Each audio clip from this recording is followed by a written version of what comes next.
prvo čestitke na pobjedi i nastavak odličnog gostujućeg niza. Hvala na čestitkama, ja čestitam momcima na jako dobroj utakmici, apsolutno sve što smo se dogovorili, što smo pripremali smo to danas prezentirali. Mislim da smo dosta toga zaustavili, pogotovo prema Anti Ercegu, natjerali su da ispuca puno dugih lopti, što nije njihov forte, poveli, imali još par šansi lijepih i drugo poluvrijeme mirno priveli utakmicu kraju, mada nije tako izgledalo na terenu, ali bilo je nekako jako oštri startova i to se danas sankcionira, jednostavno je tako u današnjem nogometu. Ja čestitam i Armadi što su došli u ovolikom broju, zahvaljujem se na fantastičnoj podršci, a mi idemo dalje ako ćemo se na njim susretiti. I sami ste spomenuli da je dosta do utakmice s Varaždinom, kakav je plan u idućem tjednu?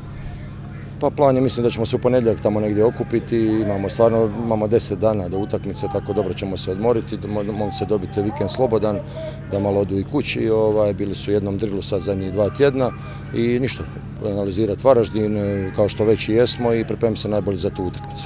Puno hvala i čestitke još jednom.